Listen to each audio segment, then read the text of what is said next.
Long Island, New York, America's fastest growing community. Not many years ago, it was a quiet, semi-rural community, just a place where things were going to happen. It was the beginning of the island's tremendous building boom. Getting those building restrictions changed brought a great influx of people. More business came to the island, and this in turn brought more people. Thus began a cycle that never has ended.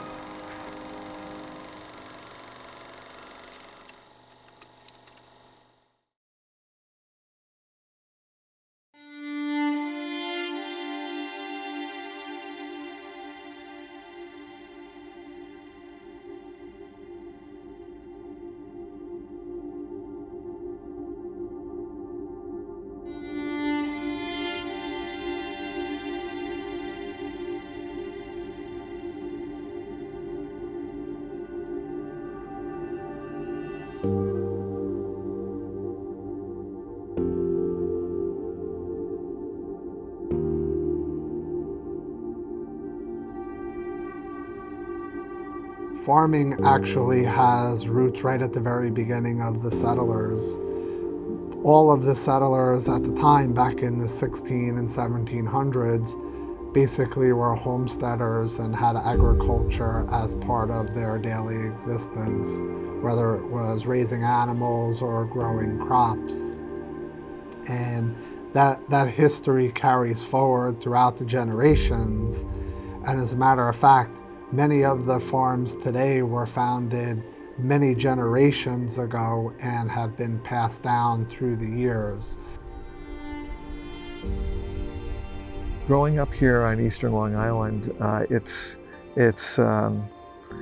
easy to have experience with farming. And when I was 14, my first job was working on a Halsey farm, distant cousin. Halseys are everywhere on the South Fork. We're sort of like rabbits, but this was probably an eighth cousin who owned a potato farm. I went to work there, my first job, and I spent the next 3-4 summers working on that farm. My family had a commercial tree nursery in Fort Salonga, Punch Bowl Nursery, and named that because it was a kettle hole from the glacier. It was wonderful. The whole area around me was a series of farms. My family, Italian American, we always made wine in the backyard in our home in Huntington. And every October it would just be crazy. And one year my mom was like, you got to get out of the house. And the story goes, my dad bought the farm the next spring.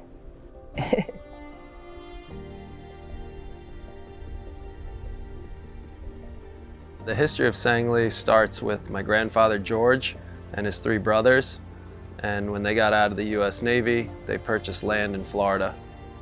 The original farm was called Dragon Ranch, and they grew Asian cabbages for the market. And since then, we've transitioned from a wholesale commercial truck farm to organic specialty vegetables. I would say that our climate makes us a good destination. Being that Long Island is surrounded by water on 3 sides, that it's a little bit more temperate. So we're a little bit warmer in the winter, a little bit cooler in summer. We have access to water whenever we need it from our aquifer, and there's a good supply of water there. And the soil types that we have here are pretty special. Very good quality soils, not rocky, and they drain very well. So that enables growers to grow good quality products because of all of those factors. Farming on Long Island has many advantages. We have a huge growing season that places just on the other side of Long Island Sound in Connecticut have a month and a half less growing time than we do. It also has abundant sunshine and abundant rain, things that also are in short supply sometimes in other parts of the country. And it's pretty predictably decent here. We grouse when it doesn't rain for 2 weeks, folks out west know about real drought. The best soils in the world. The soils that we have on Long Island are just extraordinary. They're all a function of the glacier and the outwash plains from the glacier. I mean, we have, in some places, 6 feet of topsoil, maybe more. And so it's extraordinary land that holds moisture. Many places don't need to be irrigated, some do, but you can grow anything in it. So it is I think it's certainly a national treasure and something that is sought out by people. Problem is its value. And that's what we have to address so that it is accessible to people who grow food and other products. So the soil on Long Island is great for farming. It's wonderful. The climate's perfect. It's a wonderful place. The only negative aspect is land is worth $200,000 an acre. So a friend of mine actually in Huntington has 20 acres. He's looking to sell. He's older. He doesn't want to do this anymore. And his retirement is going to be the $6 million he's going to get selling his farmland. You'll never make that up in tomatoes and cucumbers. So that's the challenge of Western Suffolk and agriculture. Land's so expensive that it just doesn't make sense to hold on to it for agriculture. So that goes back to, I would say, the 1930s and 1940s. As people said, living in the city might not be for us. We want to move out to rural New York or suburbia. People started moving out to Queens and buying up farmland to build houses. That has led to a migration of farms from Queens to Nassau to Western Suffolk to Mid-Suffolk to the East End, where most of the farms are located now. And land values are a result of supply and demand. If there is not a lot of vacant land to build or to utilize, the price is going to be a lot higher. So in my time from 1985, when land was going for $3,000 or $4,000 an acre on the North Fork, today that same land goes for $75,000 to $100,000 an acre, just because of supply and demand and increased values. And no farmer I know of, no matter what they're doing, can afford to pay $75,000 an acre and be able to carry their land and make enough to pay it off. Our farm faces lots of challenges. People look at the land and say, ooh, what a lot of places to build houses. Then there's other folks who look at it and say, ew, it creates dust and smell. I want to tell them, you move next to me. Farming is not a boutique operation. This is not something that is being done to amuse yourself, Marie Antoinette and the milkmaids. This is a real live business that has to have a reason to exist. And the reason, I believe, is this land was meant to be open because it's the only aquifer we have. One of the biggest threats to farming out here in eastern Long Island is development by housing. And we're very fortunate that there is a land preservation program and that there's groups like the Peconic Land Trust that help preserve land.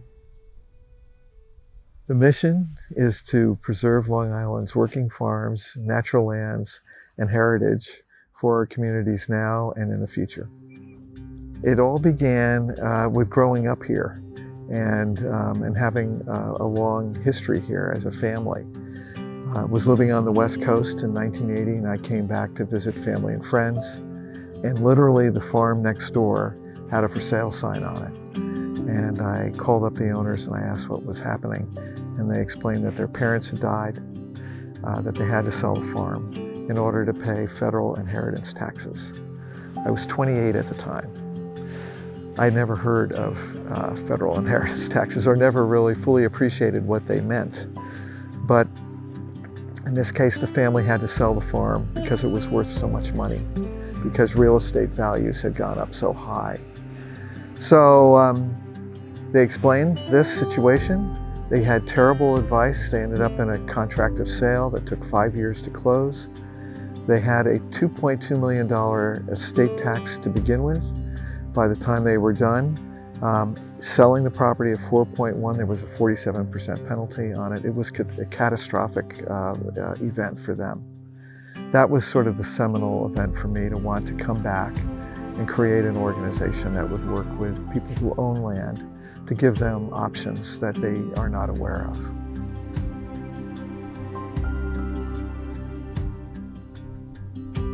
After seeing the farm next door lost to development, I began to ask questions and look at what was happening here in terms of effort. So Suffolk County, for example, was the first county in the country, first municipality to establish a purchase of development rights program on farmland, which has been now copied, modified to some extent in 25 states and is used throughout New York State. And that's a mechanism where farmers are able to sell certain rights in their land to a municipality and recognize some value ahead of time without having to sell. So farmers voluntarily agree to sell those certain rights to retire them in perpetuity, and there are covenants and easements put on the land that basically say this land cannot be developed anymore going forward into the future and must be used for agricultural purposes.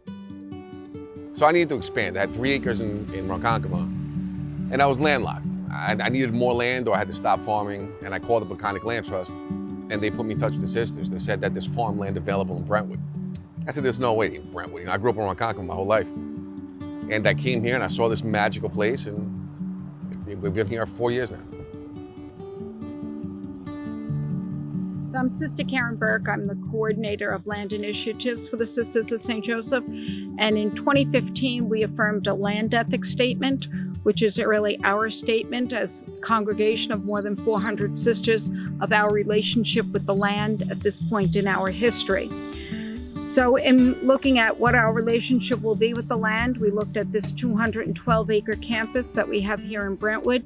And one of the first decisions we made was to take 28 acres of the land and return it back to agricultural production. It's land that had not been farmed in more than 40 years, probably close to 50 years since it had been farmed.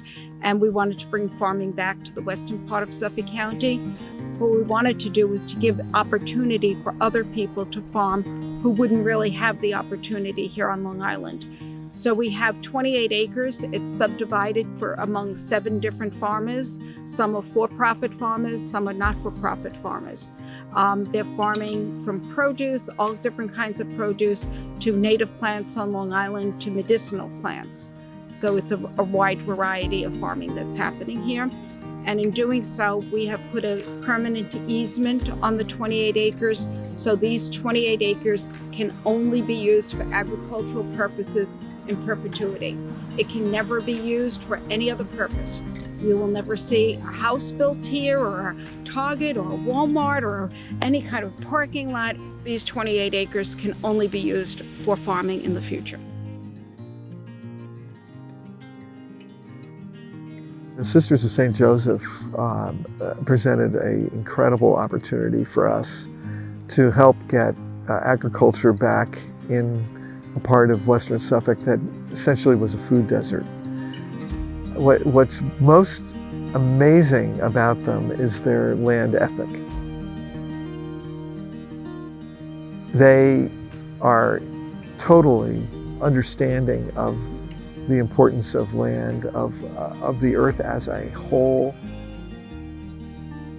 And as an order, they are committed to doing everything they possibly can to ensure the health of the earth and the land that they own, and putting it to use for the benefit of the community. Part of the local community is really a very important part for us. Our charism has always been about what we do for the dear neighbor, and it's an expression that we have used for more than 150 years, 350 years of the Sisters of St. Joseph since the time they were in France. It's about serving the dear neighbor, and we see this project as also serving the dear neighbor.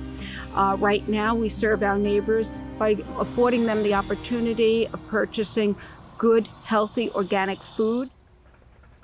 We were in 5 farmers markets. I was expanded to go into more farmers markets. Problem with farmers markets is that they're not all stable. You can have a great week one week, and the next week nobody shows up, and you throw half the stuff away. So as we started getting into it and seeing the great soil, the great conditions, and the amount of food we could put out of here, you know, the sister and I started talking about it, putting a little stand here and giving the neighborhood the access to the food. And it's been wonderful. You know, Western Suffolk County doesn't have really access to fresh, locally grown produce. It just doesn't exist around here. You know, 40 years ago, there were farms all over the place. But this is the only place left. And where else are you gonna go to find, you know, stuff picked multiple times a day? We're not a supermarket that traveled, the produce they have traveled, you know, a month to get here. We pick it daily, multiple times a day, we bring it right to the front. And we're able to keep our prices down because we have no transportation costs. And that actually helps out the neighborhood. You know, we're able to feed the local people around here. I never wanted to grow food in Brentwood and sell it in Manhattan. I wanted to feed the neighborhood, and that's what we're doing.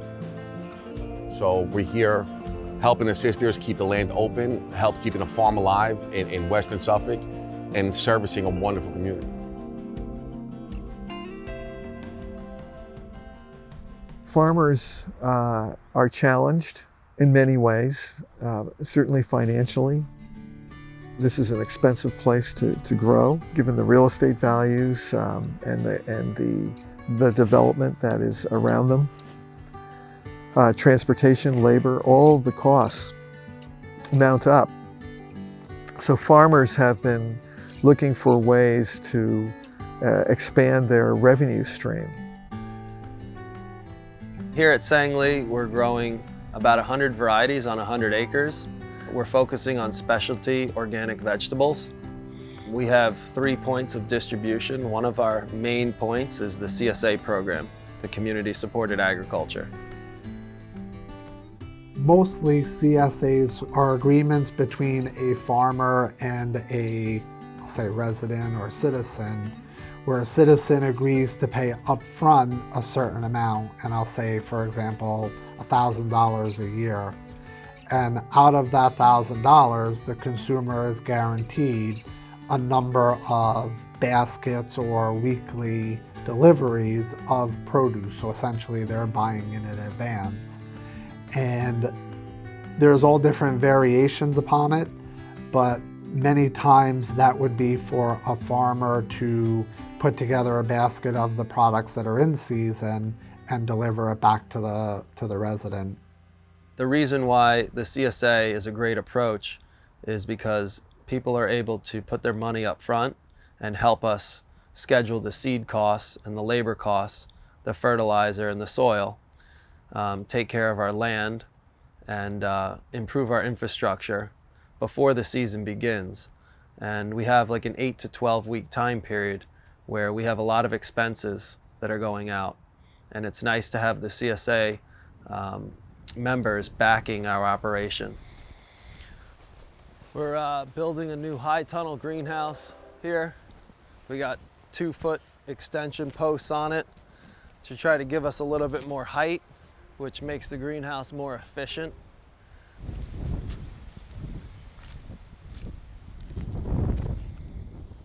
Some beautiful red carrots.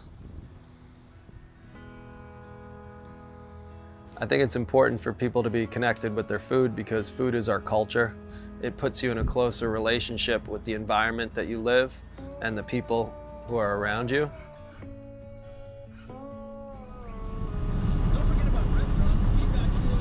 North Quarter Farm and Centerville Farms has been around since 1978.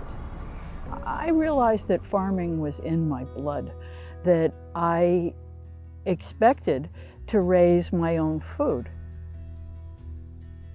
I started the farm by coming out from the area around Smithtown because it was getting too crowded. And I looked up a real estate broker to help me look around and see things, and I ended up marrying him. And he still charged me a commission. I didn't charge her enough. That was my problem. Don't worry, I've had to pay that commission back a lot, many times.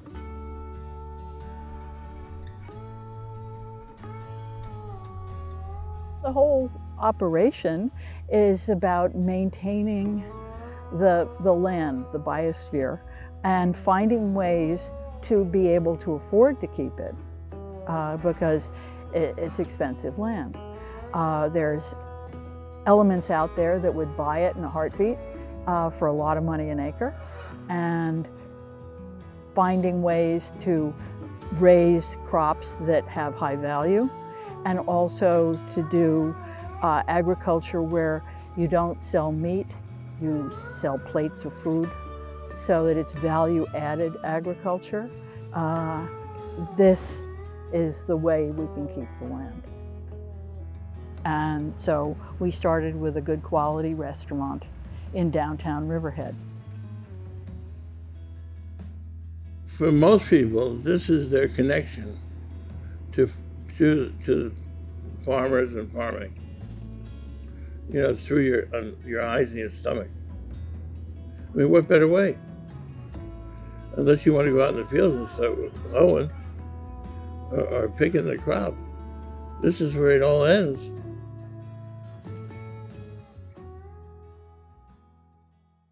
The farms that are popping up are different than the way they used to be. You have farmers trying to survive that are trying to find the next unique thing. So that has led to quite a diversity here on Long Island of crops.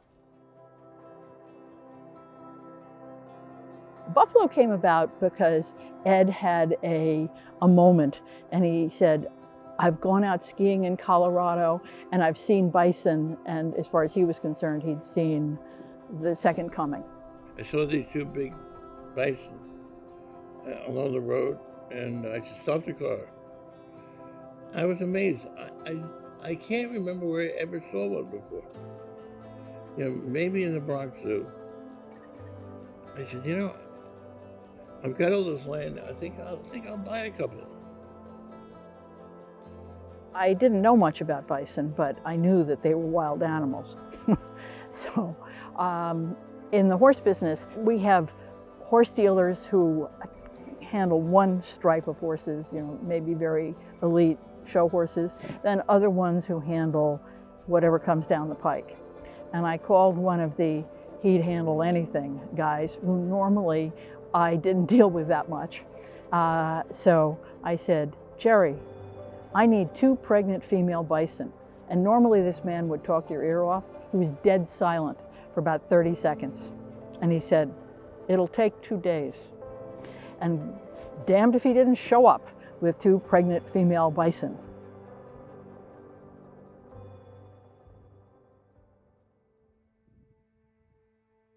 People are eating bison instead of beef a lot of the time now. Whenever they can get it, they want to eat the bison meat because they understand the differences. Quite frankly, it tastes a hell of a lot better. You know, bison are athletes. Their meat is very clean. Doesn't have all the fat in it. The standard cow that you would buy from the supermarket, we won't even get into how they're slaughtered.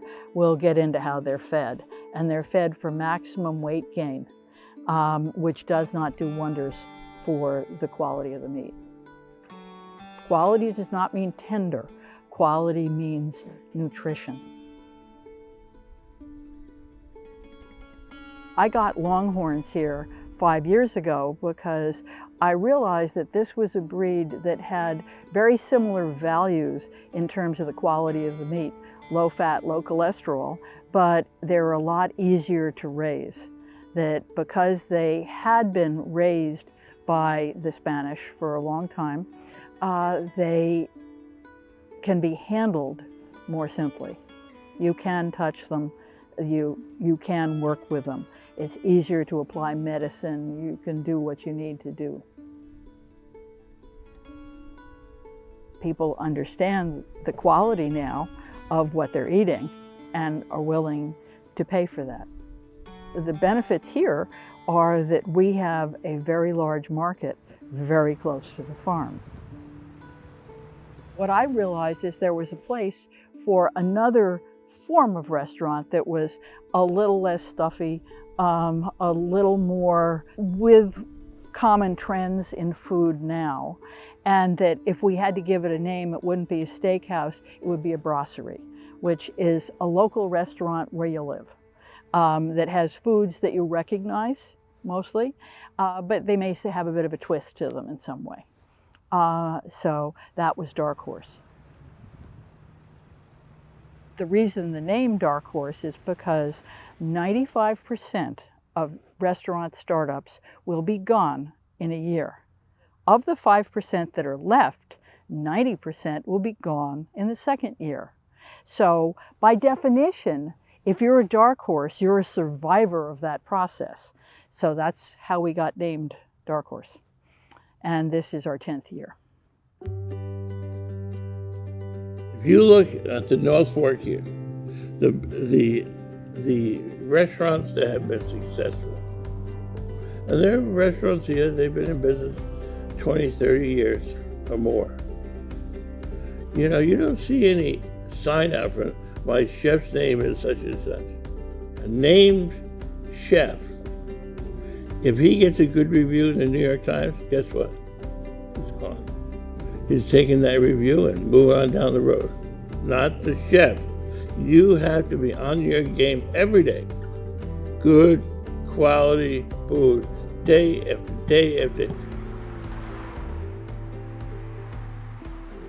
You sit down and go to fast food and you have a burger. If you ask anybody in that restaurant where that meat came from, you think they would know? No. They wouldn't have a clue. They don't even know what continent it came from. They don't know what conditions it was raised in. The slaughterhouses, God knows what was there.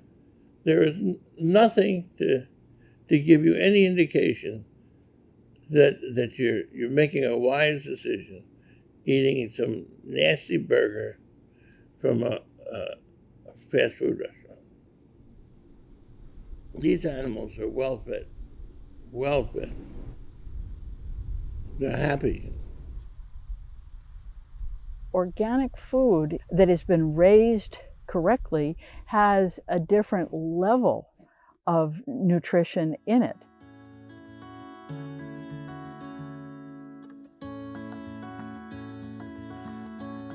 We started Eight Hands Farm really as a mission, a focus around food and what's going on in our food system. So look at what's happening to the animals, look at what we're eating, all of those sort of things, and kind of open people's eyes to what's actually happening out there. Our animals are outdoors, they're enjoying their lives while they're here, and they're being fed organic feed. Everything is, to us, is very, very important for them to actually live the lives that they are meant to and act the way that they're meant to. Permanent pastures is the key to all that. When we think about permanent pasture, it has to be with animals that will consume the grass but not kill the grass. So the whole point of that is moving and rotating animals around, because you leave an animal on one spot, they'll end up killing the grass, the plant, and then that's not permanent pasture. See, these are areas that have been grazed before. They've had chickens on them, and then they've had sheep over that eating the growth after the chickens, and you can see how dark green and beautiful it is. I mean, it's a little spotty from some of the chickens, because the chickens like to make dust holes, and will scratch, you know, through the vegetation, but they'll all come back. So this was just open to them this afternoon. So this is a pasture that we then opened and let them into, which you see all of them happily grazing.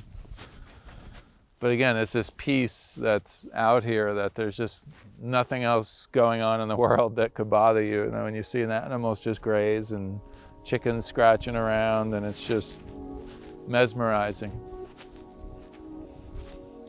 This always made a lot of sense to me. It's just, you know what, we're gonna eat birds, we're gonna eat meat, but there's no reason why the animal has to suffer during its life while it's here.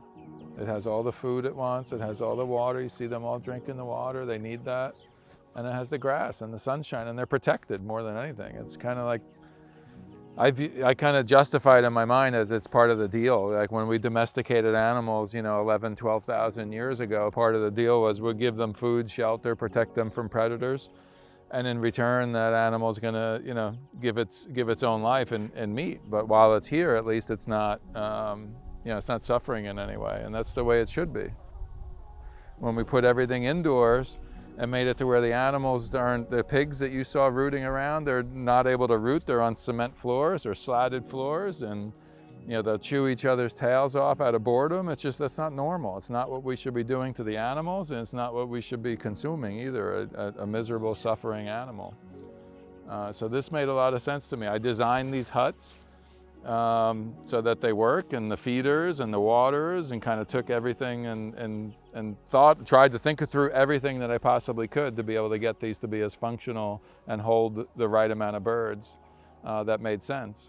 So this protects them from hawks, from fox, from anything that wants to eat them, which is pretty much everything. They're raised indoors for 3 weeks under lamps, and then 7 weeks outside. So as soon as they get their feathers enough to protect themselves, then we bring them outside, and then we start the little dance across the pastures here, where they will come. They come and get moved onto fresh grass every day and enjoy the sunlight, the breeze, and sometimes the bad weather too. But that's what this is all to protect them from.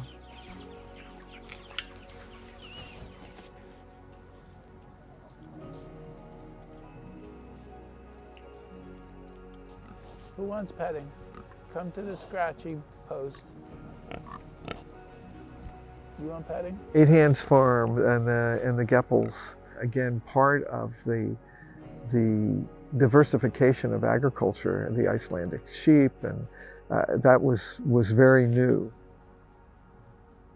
So Icelandic sheep kind of called out to us because of their uniqueness and because of their being billed as a triple purpose, meaning that they're good for fiber, for meat, as well as for milk. And our original plans were that we were going to make sheep cheese and we were going to milk them, but we would also do meat at the same time. And hey, look at that, they have fiber as well. So it was kind of neat thinking about the animal in that way versus a singular purpose animal, which is here's a dairy sheep, or here's a meat sheep, and then what do you do with everything else? So again, I guess it was in part of using everything from that animal as well. So we'll use the wool, we'll sell the pelts, we'll do all that kind of stuff. The meat is a very fine flavored meat. So it's not a greasy lamb, which that's what you'll find with the dairy breeds.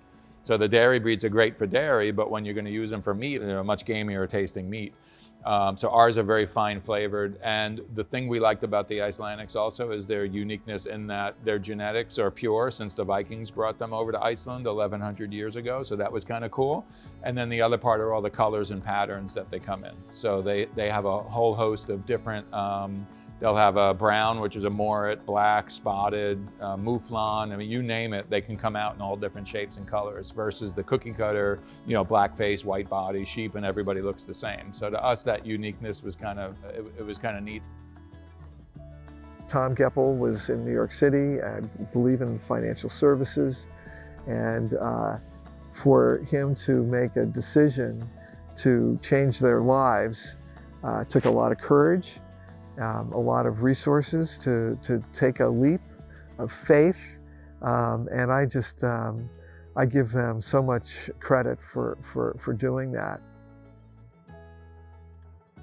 I don't do this full time, and unfortunately in all those publications and things that I read, a lot of folks that are in agriculture have off-farm jobs. It's just the nature of the finances of running a farm. For me, still working full time, it was what I was doing for 30 years, and I continue to do it. To walk away from that, to throw everything into farming, as far as time, not emotionally, but as far as time and it consuming me, would not be a smart move in order to really get this off the ground and going. Unfortunately, it's not a grassroots, find a little land and you really don't have, 2 nickels to rub together and you can start farming. Unfortunately, that's not the environment out on the North Fork. Things are very expensive. It's expensive just to get going, and we probably didn't turn a profit until this year from all of those years. So it's a challenge. So you do need to supplement income from off farm, and you do need a base of capital in order to start your operation and to get things going. We are so proud to have protected the land where they are to begin with, land that was slated for development. We acquired it using our revolving funds. We were able then to sell the development rights to the town, and then ultimately to sell it to the Geppels. We're not in here being naive enough to think that we're going to, solve all the issues of the world or fix our food system. But we feel that even on a small scale within our community, and the people that we touch and the people that we educate and giving tours and talking to people, our tours are not about petting animals. It's about our operation and the benefits of doing that. So if we could run hundreds of people through this farm and educate them with regard to what we're doing and what agriculture should look like and what the cost of food should be, we feel that that's really important. You'll see here as we walk in the pasture also, you'll see different plants. You'll see clovers, you'll see some weeds, which are called forbs.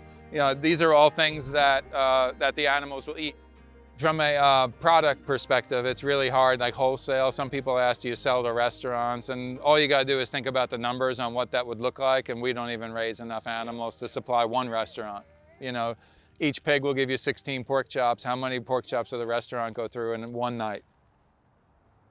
So the operation that we created is to be able to have our own butcher shop, which this is our third year of being able to do that. But what that entails then is actually bringing the animals up to get USDA slaughtered, because you can't do it. It has to have that USDA stamp on them. So we go up to the Berkshires. It's a animal welfare certified facility, which is very important to us because, you spend 8 months raising an animal. You don't want their last days to be terrible or stressful in any way like that. So to us, that's just as important. And then just as important as that is the butchering. And doing a good job and being able to cut. All the stuff that you see in the case, on the charcuterie case, the pâtés, all old world type stuff. I mean, it's fabulous, and it's all stuff, we have people that come in and say, oh my gosh, I haven't had ham like this since I was a kid in Germany and my grandmother had it, right? So that's really the reason why we do what we do, is to kind of bring that quality to it and those memories and have people connect with their food in that way, which I feel is very, very important. We've missed this connection, The consumers today are, I think, fairly well educated, but one of the things that they forget about is, and I'll say as little as 100 years ago, 98% of the population either grew up on a farm or their parents grew up on a farm. They had still some connection to what it means to produce food and get food that came from a farm in their family. Today, less than 2% of the population has a connection to farming. So the abundance of being able to get anything you want when you want it, no matter where it comes from, has kind of put a little bit of a damper on farms having connections with populations. I feel local is important for transparency. That's it. The global market, the global food market, I don't think is right for food. I think it should be local and community-based, but that local has to be that transparency where the farmer, just like it was 60, 70 years ago before supermarkets came about. So that transparency, I think, is really important, and that's what local is all about, or should be about, that you can go and talk to the farmer or talk to somebody that's growing whatever it is that you're buying and know how they did it. It's just not around anymore, and people have that disconnect. Kids think that radish is growing out 12 at Stop and Shop. They come here and they're able to walk around and pull it out of the ground. We're completely open here. We let people walk around, check out how we grow things. We educate people on the importance of it, and it's that connection. And that's an important part. We are so used to purchasing food. We have no idea where it's coming from. We don't know the source of it. We don't know the farmer. We don't know the practices. It's something about coming to get food and talking to the person who's actually grown the food and produced it. So it's a relationship building, but it's know your food, know your farmer, and you will know your health. Corporate farms are not accountable. They thinking bottom line. I noticed there was a large conference on corporate responsibility, and they spoke of the idea that it was old thinking to think the shareholders are the only value. There have to be stakeholders, and the stakeholders are the people who live there, the people who profit. When I say profit from it, they're eating the food, they're shipping the food, whatever it might be. All of these people matter as part of the web of life. It's important to shop at local farm stands in general, not just me. If you have one by you, you have to go shopping, because if you don't support us, we're gonna go away, right? So you vote with your dollars. Every time you go to a supermarket to buy tomatoes, you're voting that, yes, I like these tomatoes from Florida that are grown, with God knows what. If you shop here, you're voting for us. You're saying, yeah, we like what you're doing. And it helps keep the farms going. It's really important to support local businesses because that helps sustain the community and the infrastructure and the economy within this local area, which in turn will create a better habitat and socioeconomic balance for everybody who lives here. I wish more people would eat more locally, and they used the restaurants that make food locally, that they make it from the food that's here, and they are looking to maintain the whole agrarian background of this area. Unfortunately, a lot of people think that that must be wildly expensive, and it isn't necessarily. I have dishes that are very expensive, and I have dishes that are very not expensive. But everything is prepared from scratch.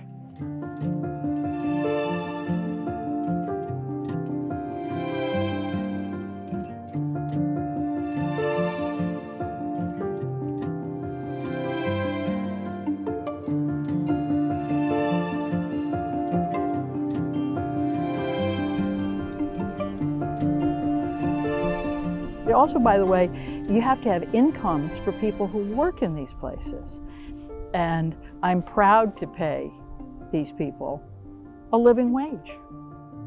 And that's another part of this. Once I've paid them a living wage, guess what? They have money to spend in the community.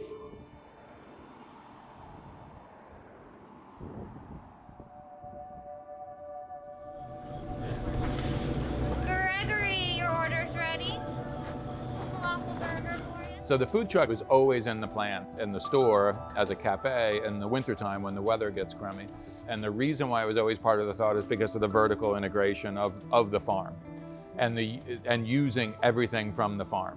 Being able to use the whole animal, use everything from our garden that we produce. So if somebody doesn't buy a tomato because it has a little blemish on it, we could can it. We could make it into a tomato soup. We could put it into some other product. So having that usability of all of our products, no matter the cut of the meat that doesn't sell, or the produce that's raised, we have a use for it, and that's on purpose. We're doing that with the things we're growing in the garden. All have a secondary use in the kitchen, and if it doesn't get used in the kitchen for whatever purpose, guess what? The animals can eat it. If the animals don't eat it, it goes in the compost pile and it goes back into the earth. How everything is interconnected, I think, is the most important thing that people need to realize. It's not just, hey, food, that's a wonderful pork chop. It's all the way down to the environment, the happiness of that animal, the lack of suffering of that animal, feeding the soil, supporting the economy, whatever it is, that entire chain needs to be reflected, I think, with that one item that you're buying, and recognize that you're doing something good for that entire chain.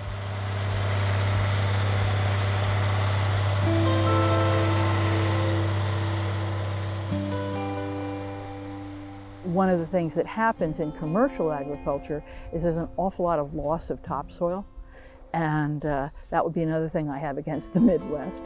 The corporate farms, I don't want to say everyone does that, but people who aren't thinking to the future, they're thinking to this year's bottom line, are often making poor decisions. People have an impact on the planet. There's no doubt about that. And some of the things that we've done as farmers were not the best.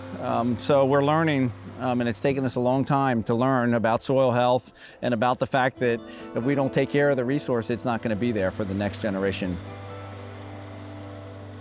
The message of sustainability is pretty important when you talk about agriculture. Farmers can't farm the same land if they don't take care of it.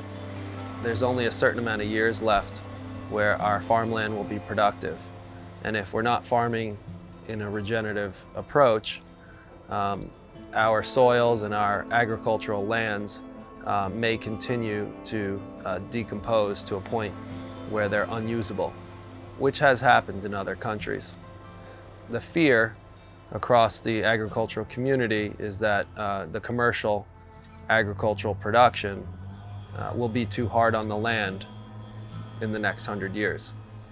Without proper crop rotation and without resting the land, we may overuse the land and the topsoil will become non-existent. Recycling is how Mother Nature works.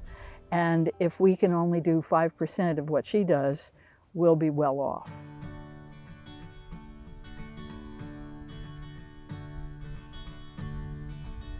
When you pay for an organic crop here on Eastern Long Island, it's important to know that that extra that you're going to spend is going to a regenerative approach to caring for the land. We regenerate the land routinely by putting compost that we've brought in from the restaurant, and all of the compost of raw vegetable bits turns into soil and added back to the land. Just like they've discovered that the human immune system is in the gut, well, the plants is in the soil, so that you need to have funguses, bacterias, beneficial ones, as well as nutritional products in there at all times. And that way the plants are able to thrive. Here at Sangley, we like to use a regenerative growing practice approach. So we're doing longer crop rotations, we're utilizing a diversified cover crop technique, and we're also incorporating a lot of organic matter in all our fields. If we notice that there are any problem areas, we like to let those areas rest. If we notice that areas are highly productive, we'll plant a more nutrient-intense crop there. So we pay very close attention to the land and what the feedback is showing from farming it. Farmers have traditionally lived on the farms in many instances and have been tremendous stewards of land. My favorite thing about farming is taking care of the land and making it a better place. I really enjoy establishing perennial crops and creating an organic system on a farm that may have needed the rehabilitation. When you see things that are beginning to unfold and work properly, or when the weed pressure is suppressed by a cover crop, or when the insect population is deterred because of the use of beneficials, it's nice to see the effects, the positive effects of natural inputs paying off. And so having a greater management practice to create an organic system is very satisfying.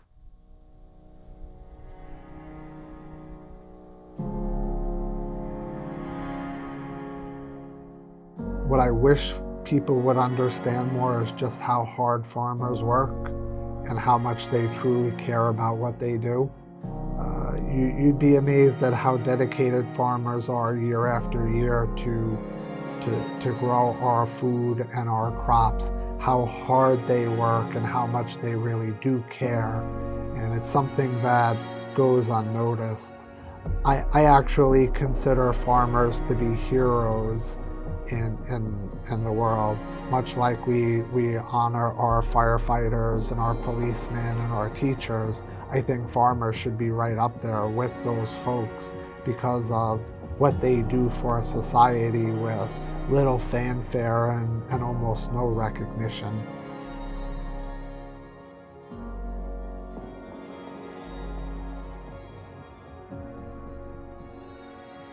What you see also is the farmer's always left behind in all of the equations. The distributors and everything, they're all extremely wealthy. And there's like 4 middlemen that touch that along the way. The farmer gets nothing. I'm doing my best to try to identify some of these cooperatives that shorten the chain of payment, that instead of it passing through 6 hands, it passes through 2. My wish is that we get to a point where folks start asking about where their food comes from.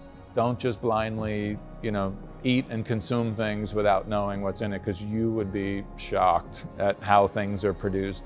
Ask the questions. You go to a restaurant, ask the questions, and make sure you're supporting something that makes sense, that's responsible for the animals and for our environment. I'm of the opinion that whether it's organic or conventional, if it's locally grown, it's probably some of the best product that you can have, both taste-wise and nutrition-wise. Now, our ag system, 75% of the calories wasted, and I call them wasted, are in the delivery of that food. So when 1 calorie of lettuce has 40 calories of energy attached to its arrival on your plate, you have to question your system. Today, even though it's not strawberry season, I can walk into the supermarket and get a strawberry. Won't taste the same as a locally grown one, but it's there and it's available. And I think that has caused a lot of people to not realize where their food comes from and the importance of having farms and farmland still here. If you want true food security in this world, local growers are what are going to give this to you. If your supply chain is so tenuous that you depend on food that's 3,000 miles away and there's some breakdown in this system, a loss of fuel, for instance, or some sort of fighting that's going on in between somewhere, your people are going to starve. The United Nations over the last couple of years have introduced a number of reports or put out a number of reports that talk about the food supply of the world and population growth. And one of the key figures that they've cited is that by, and I think this is correct, by 2050, the world is going to have to produce an additional 50% of the food quantity that it does today to be able to feed all of the residents of the world. It's going to be more vital than ever that government take a proactive step in helping farmers to be able to survive and helping farmers be able to produce the food that's going to be necessary. I had recommended some years back that every farm should have a component of some form of protein. Every farm could do this, and having a crop that came due, typically things like pigs or beef cattle or these sort of sheep, they are slaughtered in the Northeast in the winter when there isn't a crop for the farmers normally. So having another paycheck at that time of year would be very helpful. You can talk about sustainability all you want for many different things, whether it's environment, climate, but ensuring the sustainability of a farm population, I think, is equally as important.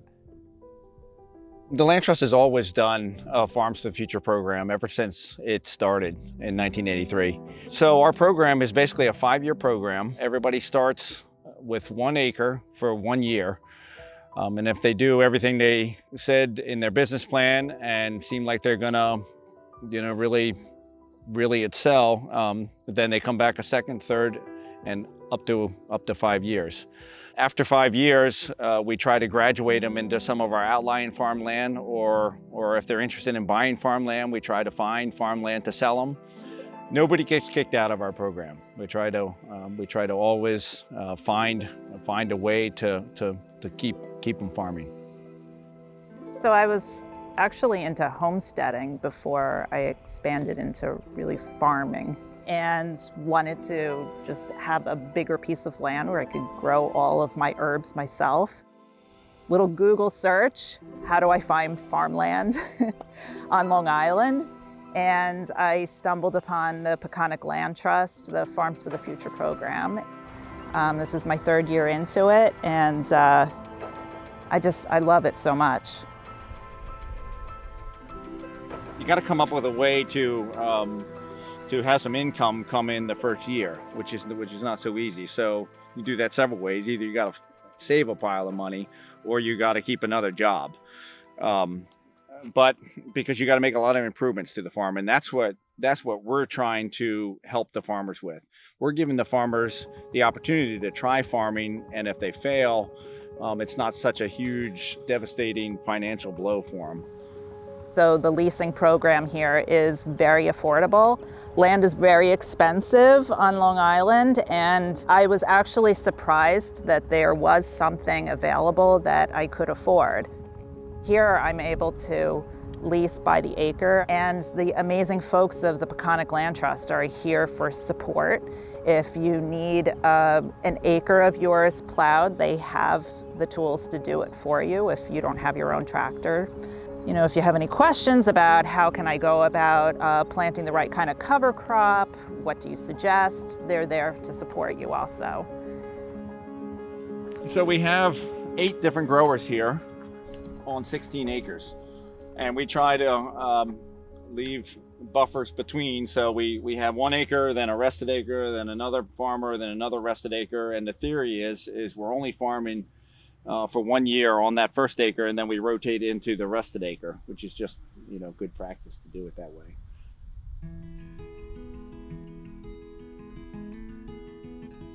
Well, land is the foundation on which we live, literally. And it is the filter for groundwater that goes through the ground. It is the soils that produce food and other types of products. It is where we recreate. It is what protects us on the shorelines. I mean, it is really everything. And that's why it's so important for not only the work that we do, but land trusts across the country to listen to the landowner, understand their land, and find a way to protect the most valuable portions of it for conservation. And we've been very fortunate over the years to work with some wonderful landowners who also felt the same way, that they are stewards for a finite period of time, and they want to pass it on to the next generation. And if we don't do that as a people, we're not going to survive.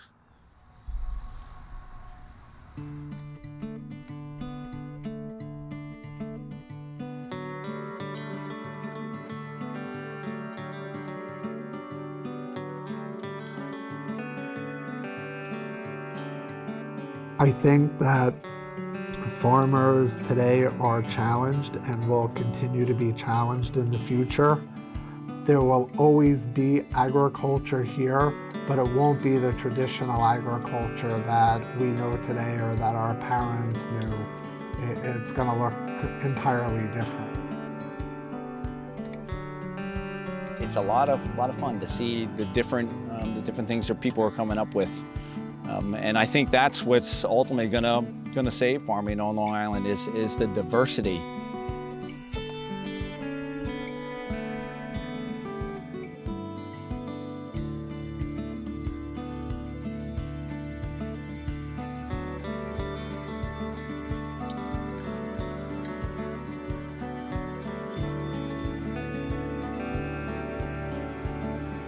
The challenges aren't going to go away, but as a community, we have to be committed to helping agriculture stay here for all the benefits that it provides. What we have is special, and so we have to recognize that it's priceless. We have to help them survive in a community, to do the best farming they can, most sustainably, help them do that, and help them beat the odds.